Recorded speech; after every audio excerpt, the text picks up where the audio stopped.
c'est une salle de 4000 personnes où il y a du public qui vient, à un moment où il y a beaucoup d'émotions.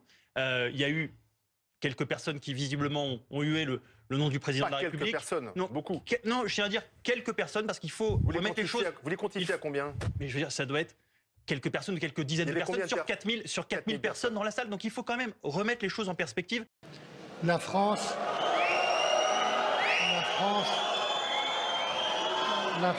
n'abandonne jamais ses enfants.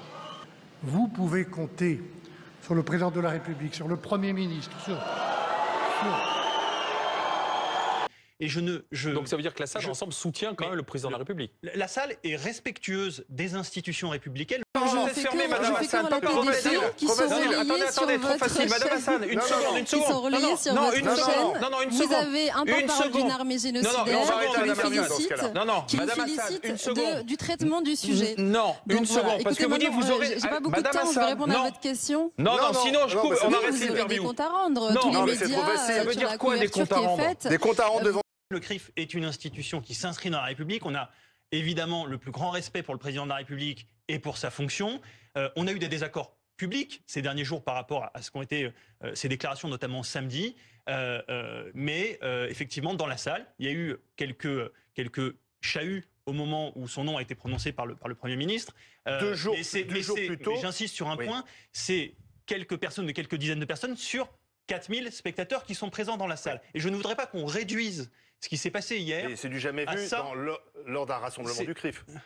Alors, il y a des historiques, à une époque, au rassemblement du Veldiv ou avec François Mitterrand. Il y a des choses qui ont pu se passer parce que les Français juifs sont des Français comme les autres, qui sont traversés par des émotions aussi fortes, surtout dans une séquence qui était très chargée, avec effectivement la polémique qui s'était ouverte samedi suite aux déclarations du président de la République. Et puis, il avait appelé à l'arrêt de livraison d'armes à Israël 2 jours plus tôt. Voilà, et sur lesquels on a réagi. Le débat public en France, heureusement, dans un pays démocratique, permis d'avoir des désaccords. J'en ai parlé avec le président de la République, avec son cabinet. Qu'est-ce qu'il dit? Alors, qu'est-ce qu'ils disent?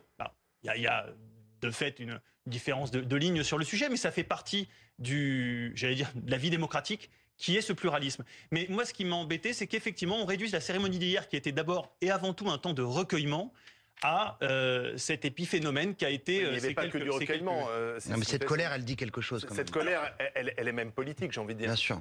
Alors, maintenant, quand on essaye d'analyser l'émotion qui a traversé la salle et qui a pu traverser donc certains au point... Est-ce qu'il y a un divorce entre la communauté juive et Emmanuel Macron? La première chose que je veux dire, c'est que d'abord, il n'y a pas de divorce entre la communauté juive et les pouvoirs publics de manière générale. Non, avec Emmanuel Macron. Mais je vais y arriver. Le Premier ministre hier a été très chaleureusement applaudi avec une standing ovation. Il portait la parole, la sienne, mais aussi celle d'Emmanuel Macron au moment où il l'a fait. Et on entend d'ailleurs dans l'extrait que vous avez diffusé à la fin qu'il y a aussi des applaudissements. Et il faut remettre ça dans la complexité. Ce qui n'enlève rien aux désaccords que j'ai eus publiquement avec le président de la République. Je les assume et je le lui ai dit. En revanche, effectivement, on a un débat sur l'approche aujourd'hui par rapport à la question de Gaza.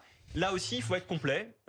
J'ai dit que les déclarations qui ont été faites sur la question de la vente d'armes me posent problème. Me posent problème parce que j'ai le sentiment qu'elle laisse Israël potentiellement face à une menace existentielle sans soutien, entre guillemets, la France ne vend pas symbolique de la France, même si la France n'en bat. Donc la question n'est que symbolique. En revanche, je n'oublie pas non plus... Il y a des pays qui arrêtent d'en vendre, le Canada notamment.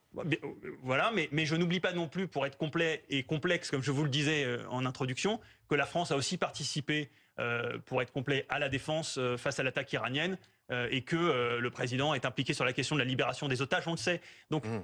On est dans une situation complexe, il faut la traiter avec cette complexité si on veut être honnête et rigoureux.